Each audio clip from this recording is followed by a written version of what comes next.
Hello friends and student graduate अरूपसा channel आपन को स्वागत। तो आज आम ए वीडियो आलोचना करवा +3 5th semester ethics and value तार यूनिट 2 एक मार्क प्रश्न उत्तर आलोचना करवा जोटा कि सिलेक्टेड शॉर्ट क्वेश्चन। तो आपण मैंने जब आम चैनल रे कहीं नुआरे अच्छा तो चैनल को सब्सक्राइब करने और वीडियोटा पसंद हेले लाइक करदे। आम जो क्वेश्चन आलोचना करवा सब परीक्षा आसो तो सिलेक्टेड क्वेश्चन ये दिखाई आईटा पार्ट 3 आउ यूनिट 1 वीडियो जदि आप देखा चाहते तो मो चैनल रे कराई जाई देखिपारे। तो देखो फास्ट 25 नंबर जोटा आपको थिला मैं क्वेश्चन देखी क्वेश्चन ये दिखाई देखा युवावस्था सामाजिक विच्छिन्नतार नकारात्मकता प्रभाव कौन। उत्तर युवावस्था सामाजिक विच्छिन्नता कोर्टिसोल हार्मोन को उच्च स्तर को नेबा सह खराब ज्ञानगत विकास को वृद्धि घटाई नकारात्मक प्रभाव पकाई थाए। 24 नंबर सामाजिक विच्छिन्नता जीवनर मान को किपरि प्रभावित करे। उत्तर निसंगता और सामाजिक विच्छिन्नता को अनेक नकारात्मक स्वास्थ्य फलाफल एवं स्वास्थ्य संबंधी आचरण सहित जड़ित होइछि जेपरिक मृत्यु हृदय रोग कार्यकलाप ह्रास एवं मानसिक विकृति सृष्टि कराई थे। 27 नंबर दिखाई आर्थिक चापर कारण कौन। जने व्यक्ति चाकरी हरइले दीर्घकालीन बेकारी बिल पैठ करिबारे अक्षमता पूर्ण समय काम पाइबारे असमर्थता भली परिस्थिति आर्थिक चाप सृष्टि करिथे। 28 नंबर आर्थिक निरापत्तार अभाव कौन। उत्तर आर्थिक निरापत्तार अर्थ हेउछि ऋणमुक्त हेबा आराम रे मानसिक खर्च परिशोध करिबा अवसर समय भरिबा पाई पर्याप्त अर्थ रहिबा। 29 नंबर बेले बेले स्वास्थ्य सेवा एक समस्या हो गला। उत्तर केतेबेले स्वास्थ्य सेवा एक समस्या हो गला। उत्तर 1940 दशक मध्यभाग में स्वास्थ्य सेवा एक प्रमुख राजनीतिक प्रसंग भाव में परिगणित होइछि।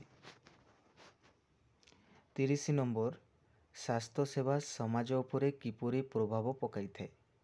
उत्तर स्वास्थ्य सेवारे वर्धित व्यय मानव पुंजीर उत्पादकता वृद्धि करी अर्थनैतिक अभिवृद्धि रे प्रभाव पकाई थाए। 31 नंबर विच्छिन्नतार 3टी उदाहरण कौन। उत्तर बासस्थान विच्छिन्नता आचरण विच्छिन्नता सामयिक विच्छिन्नता एवं यांत्रिक विच्छिन्नता होछि विच्छिन्नतार उदाहरण। 32 नंबर दिखाई आर्थिक असुरक्षार प्रभाव कौन।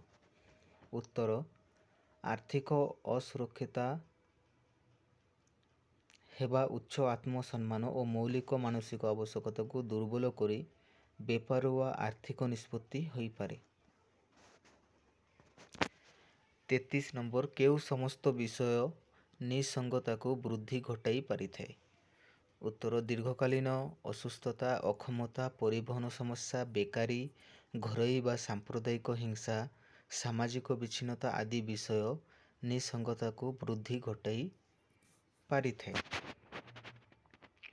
34 नंबर सामाजिक विच्छिन्नतार किछि उदाहरण दर्शाओ। उत्तर दीर्घ समय जाए घरे एकला रहिबा परिवार और बंधुवर्गों सह कौनसी जोगाजोग न करिबा एवं इच्छाकृत भावे अन्य मानक सह कौनसी संपर्क न रखिबा सामाजिक विच्छिन्नतार उदाहरण अटे।